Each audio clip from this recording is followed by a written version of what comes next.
24 docteur Dankoko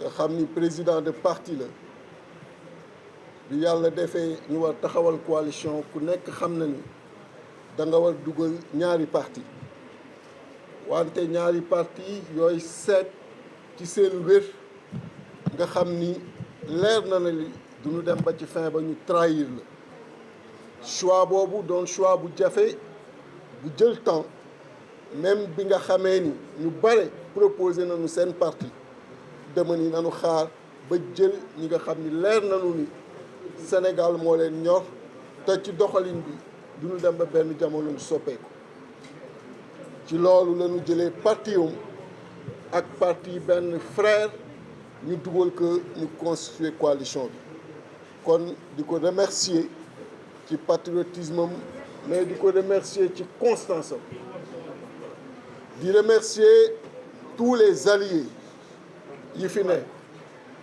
lim nañ leen léegi di remercier aussi ñi nga xam ni jot ñu def déplacement bi nekk ci ay yitte nekk fu sore mais ku nekk envoyé salutation envoyé excuse am tey bis bu am solo la ci Sénégal ndax ñu fàttali ko tey mooy le 25 février 2024 à cette heure bu fekkoon ni le président Macky Sall jëlul en otage notre démocratie résultat yi depuis 14 heures commencé na di wàcc ndaxte le décalage horaire bi Sénégal am ak réew yi nga xam ni ñoo nekk Asie mooy tax waxtu boobu ma tudd léegi réew yooyu seen résultat di disponible kon tey bu fekkoon démocratie bi ñuy liggéey biñ koy taxaw ak ku nekk lam la jaral la nga ca ñàkk ak taxawaay ba nga ca mos a am bu fekkoon le président Macky Sall respecté na ses efforts consentis par sénégalais ak sénégalaise bu nekk ci biir réew ak bitim réew waxtu bi élection yi commencé nañu xam ban tendance lay nekk ak ku nga xam ni moom mooy gagner son candidat ndaxte li wér mooy amul benn gymnastique possible bi nga xam ni mën na ko def ba son candidat gagné mais loolu warul tax nga poñe nga xoj sunu noyyi ci démocratie sénégalaise waxtu dëgg dafa jot ci ku ne si ñun waxtu taxawu sunu démocratie jot ci ku ne ci ñun et damay yàgg di wax sama collaborateur yi may àndal guddi ak bëccëg membre du secrétariat national dans les différentes structures les sympathisants ici et dans la diaspora nii nanu tànn yoonu dëgg mën na indi wéet yoonu dëgg du yoonu ragal yoonu dëgg du yoonu wut loo am yoonu dëgg du yoonu jiital sa bopp yoonu dëgg mooy yoonu gis kenn képp askanu Sénégal te yoon boobu ma leen koy wax tous les jours ku ci yàkkamti demal libéré naa la ku ci am sikki sàkk demal ndaxte réew boo ko bëggee defar ci jub ak ci dëgg la mën a law loolu képp ko mën defar tappale defaru ko yéene sa bopp fàtte keneen defaru ko jiital sa bopp fàtte ñeneen defaru ko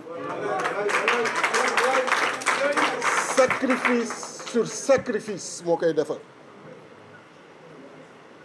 ñu joxoñ leen yow a nga ni du man ñëpp ñu woo la war la jox nga ni ma jëluma moomu ma ñu woo la ci suuf nga ni leen waxal ci kaw loolu mooy yoonu dëgg loolu mooy yoonu développer le pays.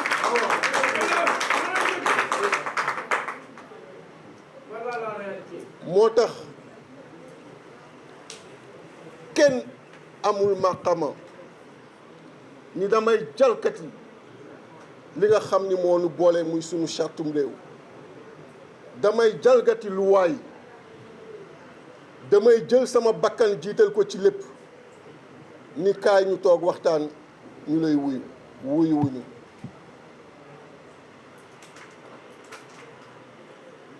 dama bokk ci kuréel bu réunir 16 candidats avant coow li di jóg moom sax muy woote ñu ni ko li ñuy xaar ci yow mooy nga fixer date pour élection présidentielle ginnaaw bi la ko conseil constitutionnel laajee. li ñuy xaar ci yow le président de la république avant le 2 avril nga fexe ba def comme ni nga ko jotee en 2012 une transition pacifique, une transition buy répondre ci sunu dimension démocratie, buy répondre ci dimension sénégalaise ak sénégalais yi nga xam ni àdduna da leen respecté jox leen cër ci lépp. ñu am fi ñaari alternance yu ñëpp rafetlu, ñëpp di ko way fépp fu mu mën a doon, tax foo wàcc ni sénégalais nga, foo wàcc ni sénégalaise nga am cette respectabilité bi nga xam ni dañ la koy affecté. ñu ni le 2 avril fexeel ba avant boobu nga fixé élection yi. ñu ne nag ci ñaar yooyu ñii sa naataangoo nga war wax ak ñoom mooy 16 candidats yi, mais nga ni duma ko def. damay woote dialogue bi nga xam ni damay woo ñëpp, ñi bëgg élection am dinaa leen woo, ñi bëgg ñu reprendre élection dinaa leen woo. Finalement comme ñun duñu ay boroom xam-xam duñu xalaat, ki nga xam ni mooy problème bi sur le même sujet mu bëgg doon solution bi, mathématiquement c'est intenable et c'est un mathématicien qui vous parle. Donc le problème moo indi coow li, donc le problème avec tergiversation moo indi on n'a pas respecté le calendrier électoral. bëgg doon la solution en affectant des divisions entre opposants war leen arbitrer pour trouver une solution à partir de ces divisions. Non, cette tribune, on ne va pas vous l'offrir, Monsieur le Président.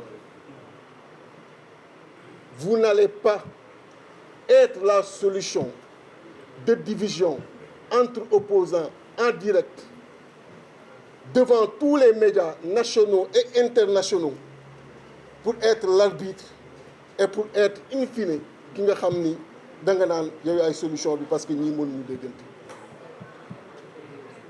C'est pas possible, c'est un exercice qui ne tiendra pas.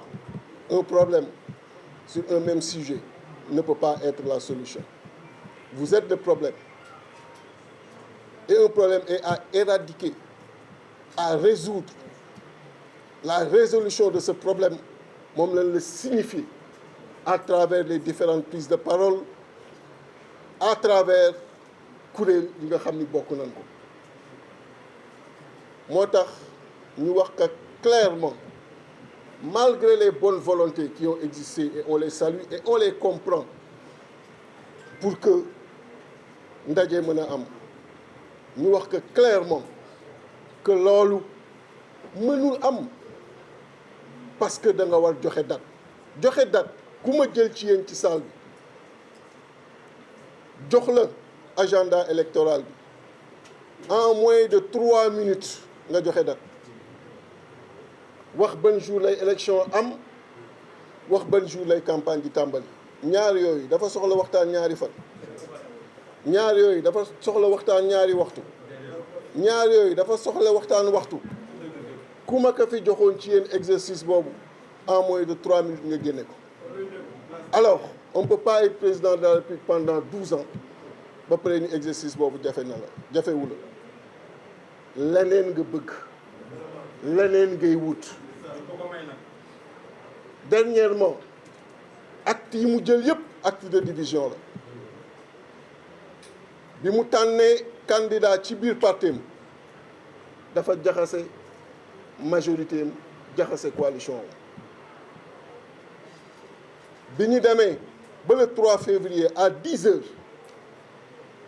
campagne électorale bi war tàmbali mu jël une décision boobu pour une première fois ci histoire du Sénégal mettre en conflit 3 pouvoirs le pouvoir judiciaire di mbëkkanteeg pouvoir législatif le pouvoir judiciaire en conflit avec le pouvoir exécutif ñett pouvoir yi mu diviser leen et aujourd'hui il décide de prendre la décision d'un dialogue pour encore diviser l'opposition non cette division du ci man ngay jaar pour am ko du ci man ngay jaar pour soutenir ko du ci man ngay jaar pour motiver ko du ci man ngay jaar pour réussir des desseins inavoués. Je prends en otage votre démocratie et en rançon je veux une loi d'amnistie. Voilà ce qu'il vous dit. Le président Macky Sall jël na sunu démocratie en otage et en rançon mu ñuy demander une loi d'amnistie. Loi d'amnistie boobu gisaguma fii may wax ak yow leader ou parti bu ko demander parce que kilifa gu mag dafa daan wax nit waxu démbam dafa war méngoo ak jëfu teyam waxu démb it dafa war méngoo ak waxu tey loi d'amnistie bi yëkkati nga ko matul at wala at ak genn wàll ca lay yem bokkoon na ca parti politique leader politique yi waxoon ni jàmm rek la ñu bëgg jàmm kenn du ko méngale ak lenn mais dañoo bëgg jàmm ji lalu ci dëgg te bëgg jàmm ci lalu ci dëgg moo tax nga ni moo tax ñu ni li fi xew boobu ba tey nit ñàkk ci bakkan nit yàqule ci ay alalam nit jóge ci laagu ci image yu Sénégal yàqu ci nga jékki-jékki ni loi d'amnistie amul benn responsable loolu d'accord ñu ci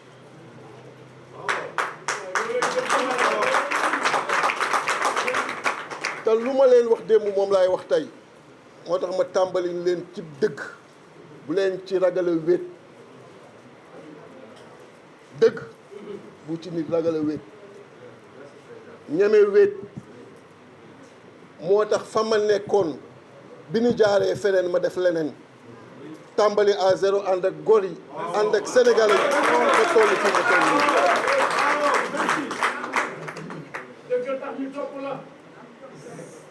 te dëgg jooju ci laa toog ci laa frankulaay la ma waxoon démb ci loi d'amnistie bi laay waxaat tey ku mu neex na nga wax leneen soppeekul mais man du ma soppeeku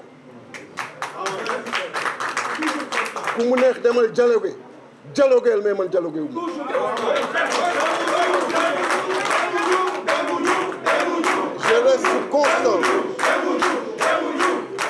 je reste constant sur ces points-là qui sont des points de principe, des points de conviction. Et un militaire, quand il doit ignorer la conviction,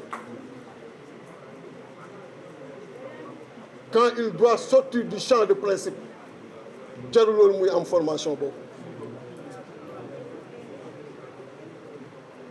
terewul nag jàmm rek la ñu bëgg ci réew mi te jàmmay am ci réew mi ndax ki yëkkati yoon wi mënul yóbbee Sénégal ci leneen lu dul jàmm.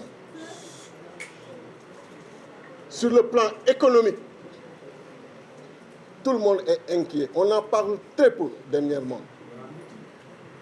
mais ma xamal leen fii que lu mat junniy milliards ñoo ngi en jeu ci ay aide yu waroon jóge ci coopération yu am ak ci yenn réew yi ak am que ci yenn organisme financier yi ay revue war nañu am au mois de juin te yooyu yëpp tenir élection ca waxtu bi mu waree am day impacter influer ci décision yooyu. Est-ce que le président Macky Sall am na le droit yooyu yëpp war a ñëw cib Sénégal mais cib doxalinam mu mën risquer que loolu ñu remettre en cause yooyu mi ngi fii amul partenaire booy waxal tey te du la wax ni la situation au Sénégal situation politique mi ngi koy inquiéter amul. PME yi PMI yi industrie yi service yi ku nekk fi mu toll nii mbir bi am Sénégal impacté na la kon ñuy wax le président Macky Sall de façon très claire et définitive que nous ne serons pas au dialogue demain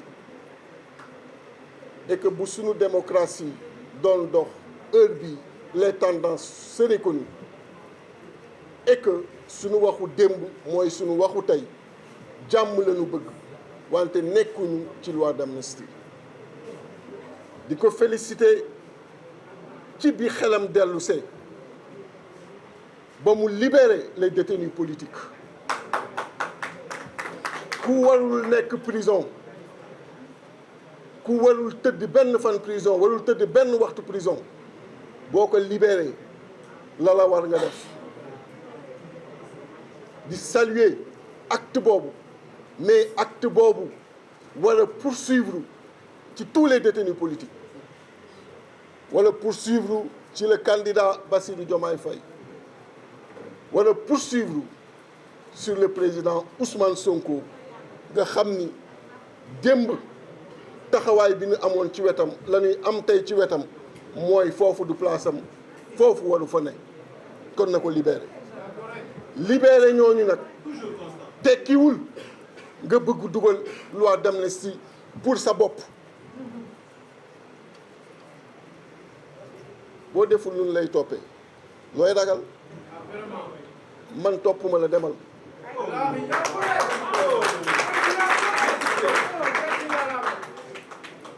wante réewum dëgg lu fa jaaduwul dafa jara saytu même boo koy saytu ba xam ka ba pare jël yeneen jumtuwaay yi nga xam ni président de la république am na ko muy grâce ak yeneen mais li war a am sénégalais yi war ko xam dan ko war a xam.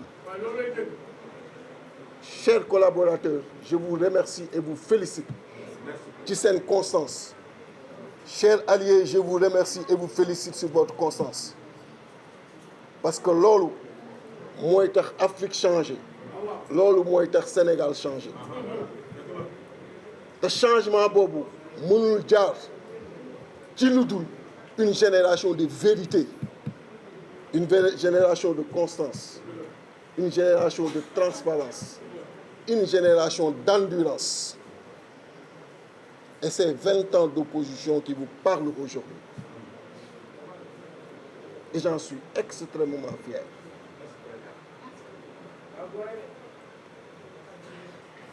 Je voudrais, chers alliés, chers collaborateurs, dans le cadre du PRP, chers militants, militantes, sympathisants de la coalition Déthié Fall 2024, que vous soyez à l'intérieur du pays et au niveau de la diaspora, vous transmettre d'abord mes salutations, accompagnées de mes remerciements, de mon vibrant hommage, compte tenu du travail que vous avez abattu jusqu'ici et qui nous a permis d'être candidats et de regretter que parce que le président de la République Macky Sall, en fin de mandat, s'est illustré en non-démocrate, a refusé d'organiser la présidentielle qui, en principe, à cette heure, compte tenu du décalage qui existe entre le Sénégal et certains pays asiatiques qui sont en avance sur nous sur le fuseau horaire, à cette heure, on aurait dû avoir les premiers résultats et peut-être dans une heure au grand maximum les grandes tendances qui montreraient à suffisance que son candidat allait être battu. Mais le président Macky Sall, à 40 jours de son départ, nous invite à un autre exercice. L'exercice de la compromission politique, l'exercice du reniement d'une démarche politique basée sur la vérité. Et je suis heureux et satisfait de constater que je suis avec des collaborateurs, des alliés, qui nagent dans la mer de la vérité et qui, pour ce que nous partageons le pays, sont prêts à consentir n'importe quel sacrifice. Notre engagement politique, nous le rappelons, a toujours été basé sur la vérité. Et ce chemin n'est jamais un chemin simple, mais il est à emprunter. C'est ce seul chemin qui peut nous mener vers le développement que nous poursuivons. Nous ne pouvons pas, au gré de nos intérêts d'aujourd'hui, renier nos principes et nos convictions qui nous ont toujours caractérisés. Le président Macky Sall a décidé délibérément de prendre en otage la démocratie sénégalaise et en demande de rançon une loi d'amnistie.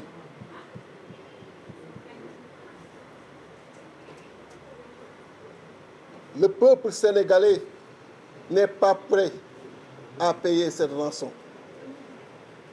Le peuple sénégalais veut la vérité, veut la lumière, même s'il demeure un peuple de paix.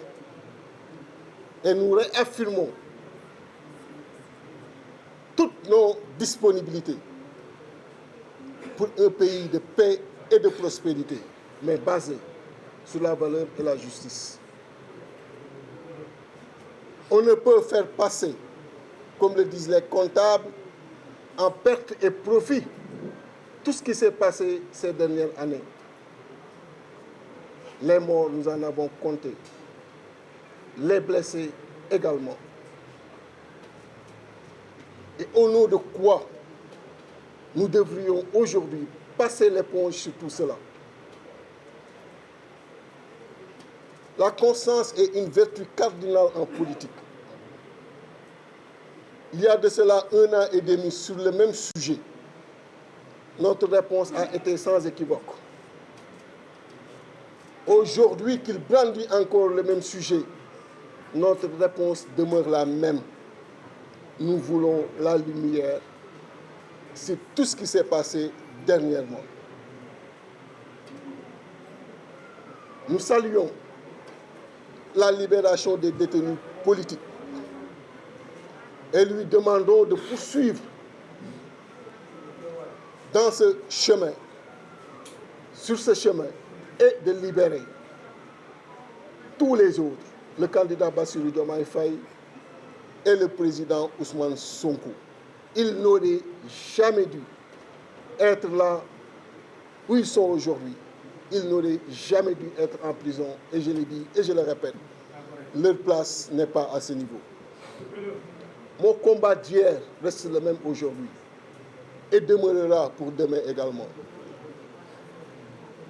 Mais on ne peut pas lui payer cette rançon. Il n'a qu'à libérer notre démocratie. Il la libère ou on la lui arrache.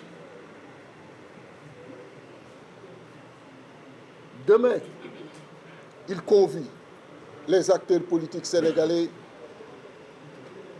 les forces vives de façon générale, à un dialogue.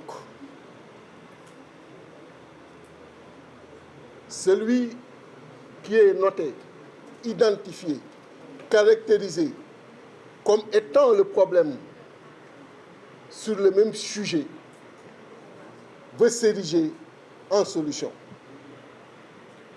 Monsieur le Président, vous êtes le problème. Vous êtes le problème parce que vous avez tout simplement refusé de répondre à 2 questions et de suivre le Conseil constitutionnel sur une question, la fixation de la date de la tenue de l'élection présidentielle. Qu'est-ce qu'il y a de difficile dans cet exercice? N'importe qui dans cette salle, en moins de 2 minutes,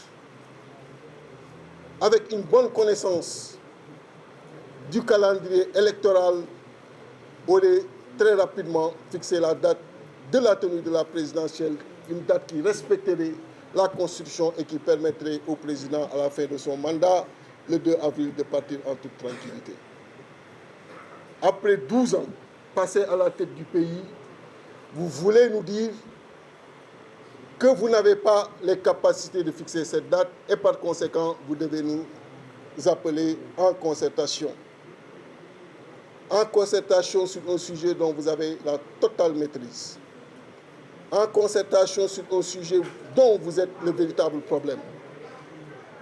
Et pour glisser du statut de problème au statut de solution, vous voulez nous mettre en opposition, entre opposants devant vous, pour que ceux qui sont pour la tenue de la présidentielle s'expriment et que ceux qui sont pour la reprise du processus s'expriment également et qu'en bon arbitre, vous soyez là pour vous mettre au-dessus de tous et vous positionner en solution parce que la classe politique est incapable de se retrouver et de fixer une date. Vous n'êtes pas la solution, je vous le rappelle, car vous êtes le problème. Et ce glissement, aucun esprit averti ne vous l'offrira. Vous êtes à 40 jours de votre départ. Vous avez mis le pays sens dessus, sens dessous. Vous avez écorné l'image de ce pays. Un pays jadis respecté pour sa démocratie, pour les libertés. Un pays qui a réussi, en étant un îlot de stabilité dans un océan d'instabilité, à organiser 2 alternances pacifiques et une transition saluée par tout le monde du pouvoir. Ce pays-là ne méritait pas, à 40 jours de votre départ, de mettre les différents acteurs en opposition. Tous les derniers actes que vous avez pris ont découlé sur des divisions. Ces actes n'ont produit que des divisions. Vous avez choisi un candidat dans votre camp, vous avez divisé votre majorité. Le 3 février, à 10 heures du début de la campagne électorale, vous avez pris la décision de suspendre le processus électoral et pour une première fois dans l'histoire politique, vous avez mis en opposition les 3 pouvoirs de ce pays que sont le pouvoir exécutif, législatif et judiciaire. Et aujourd'hui, à 40 jours de votre départ, vous voulez mettre en opposition les acteurs politiques sur une question dont vous êtes le problème et dont il vous est juste demandé de fixer une date et vouloir, à travers cet exercice, vous présenter en solution. Nous refusons. Nous refusons la division que vous voulez créer entre les opposants. Le mois de mars va débuter sous peu. Votre départ est fixé au 2 avril. D'ici à cette date, vous avez plusieurs dimanches. Choisissez un dimanche respectez votre départ le 2 avril, organisez des élections libres et transparentes et partez. Vous ne serez pas poursuivis, vous avez peur de cela. Personne ne va vous poursuivre parce que la stabilité de notre pays vaut plus que cette poursuite et les conséquences qui pourraient en découler. Mais la reddition des comptes est un exercice élémentaire en comptabilité et en gestion. Et tout président sérieux, après son installation, devra nécessairement passer par cet exercice. La justice est à respecter et rien ne peut expliquer que sur des questions qui ont autant coûté à notre image, à notre démocratie, qu'une loi d'amnistie soit arrêtée sans que la lumière ne soit profondément faite. Même si on sait que le président de la République dispose de beaucoup d'autres instruments dans le cadre de la pacification. Mais ces instruments ne peuvent et ne doivent être utilisés qu'après lumière faite sur des dossiers. Nous donnons la possibilité, parce que nous sommes des démocrates, à tout leader politique qui le veut, d'aller répondre au président, de travailler sur une loi d'amnistie, de dialoguer. Mais nous ne dialoguons pas. Nous sommes contre la loi d'amnistie. Nous avons opté dans notre démarche pour la constance, l'endurance, le sacrifice pour le bien de tous les compatriotes, qu'ils soient d'ici ou au niveau de la diaspora. Et sans ces sacrifices des leaders politiques, aucun développement n'est possible. C'est à travers ces traits de sacrifice que vos leaders seront respectés par la communauté internationale et par conséquent que les populations sénégalaises seront respectées. Si cette communauté internationale voit en nous des leaders pressés, des leaders qui ne sont mus que par leur propre intérêt et qui, suivant ces intérêts, peuvent changer d'une position à une autre, il ne faut jamais donner ce respect-là aux populations qui sont derrière. Et je veux que partout où je serai, que la plus haute dignité d'un citoyen sénégalais soit la plus petite dignité que j'aurai apportée. Parce qu'on ne peut pas diriger un pays sans se mettre au minimum, au sommet de la dignité exprimée par ces citoyens-là. Koo mën a doon ak foo mën a doon dama bëgg boo nee jàkk ci man lii fulla ak fayda ci Sénégal boo nee jàkk ci man lii fulla ak fayda ci sénégalaise boo nee jàkk ci man fu sénégalais nekk fu sénégalaise nekk ci àdduna bi nga jox ko respect te loolu ci jëf dans le comportement de tous les jours, dans les positions de tous les jours, quels que soient les intérêts qui sont en jeu, c'est à travers ces faits que cette marque vous sera donnée et par conséquent donnée à vos concitoyens. Je vous remercie de votre énergie.